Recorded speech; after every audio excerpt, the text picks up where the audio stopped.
Hi friends, நம்ம பார்க்க போகிற திரைப்படம் பேர் வியூகம். தெலுங்கு படம். இது வந்து பார்த்திங்கன்னா மார்ச்சில் வெளியாச்சு. இப்போ ஓடிடி தளத்தில் இந்த படத்தை பார்க்க முடியும். இந்த படத்தில் பார்த்திங்கன்னா இயக்குனது ராம் கபூர் வர்மா, நடித்தது அஜ்மல் அமீர், மானச ராதாகிருஷ்ணன், சுரபி பிரபாவதி, தனஞ்சய் பிரவனே, வாசு இந்துரி, சிந்து போன்றவர்கள். இந்த படத்தில் வந்து கதை பார்த்திங்கன்னா படத்தோட ஸ்டார்டிங்லேயே இந்த படம் வந்து ஒரு கற்பனை கடந்தது. இந்த படத்தில் யாருக்கும் எந்த இதுவும் சம்மந்தம் இல்லைன்னு சொல்கிறாங்க.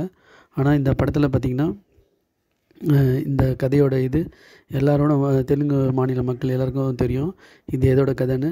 ஸோ இந்த கதைன்னு பார்த்திங்கன்னா ஒய் ராஜசேகர் ரெட்டி வந்து இந்த படத்தில் வந்து பேரெல்லாம் மாற்றி வச்சுருப்பாங்க. ஆனால் கதைக்களம்னு பார்த்திங்கன்னா யாத்ரா 2ல் வந்த மாதிரியே தான் இருக்கும். ஆனால் இதில் சில கதாபாத்திரம்லாம் மிஸ்ஸிங்காக இருக்கும். அது என்னன்னு சொல்கிறேன்னா, இந்த கதைன்னு பார்த்திங்கன்னா ஹெலிகாப்டர் விபத்தில் இறந்து போகிற வீரசேகர் ரெட்டி அவங்களோட பையன் மதன் வந்து பார்த்திங்கன்னா 150 எம்எல்ஏ கையெழுத்திட்டு பாரத கட்சியோட ஆந்திரா காசியாவை முதல்வர் ஆயிடுறாரு. அதை முன்மொழிஞ்சு மதன் கார்தில் பயணத்தை செல்கிறதுக்கு என்னென்ன பண்ணுறாங்கன்றதான் படத்தோட கதை.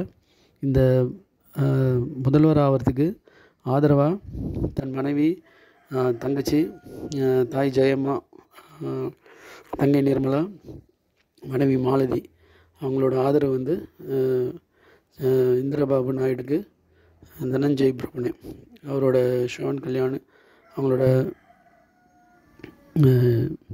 ஃபஸ்ட்டு இல்லாத மாதிரி இருக்கும். அவங்களோட ஆதரவுலாம் வந்து அப்புறம் இது பண்ணி எப்படி முதல்வர் ஆகிறன்றதான் படத்தோட ஃபுல் கதை. இந்த வியூகத்தில் பார்த்திங்கன்னா அந்த ராஜசேகர் ரெட்டி இறந்த பிறகு அந்த அஜ்மல் அந்த வீரசேகர் ரெட்டி வந்து எப்படி இது பண்ணுறாருன்றது தான், சர்வைவ் ஆகிறாருன்றது தான்.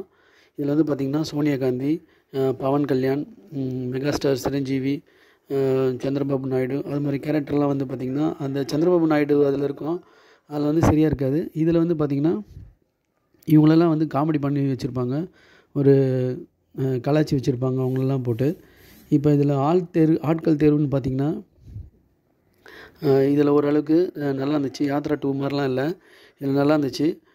அதே மாதிரி தான் மேவும் அட்டல்ன்ற படத்தில், ஹிந்தி படத்தில் ஆட்கள் தேர்வு சரியாக செய்யலை. ஆனால் படத்தை வந்து நேர்த்தி எடுத்து வச்சுருந்தாலும் அட்டல் பிஹாரி வாஜ்பாய் மாதிரிலாம் எதுவுமே யாருமே இருக்க மாட்டாங்க.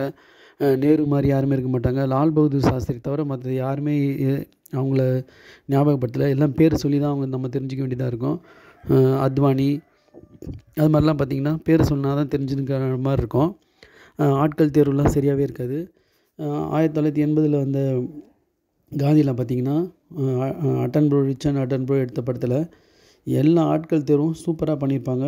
காந்தி முதல் கொண்டு எல்லாருமே பக்காவாக பண்ணி வச்சுருப்பாங்க. நேரு அவங்கெல்லாம் வந்து பார்த்திங்கன்னா அவங்கள அப்படியே பார்க்குற மாதிரியே நம்மளுக்கு ஒரு ஃபீல் வரும். ஸோ அது மாதிரிலாம் எதுவுமே இல்லாமல் இதில் பண்ணி வச்சுருக்காங்க.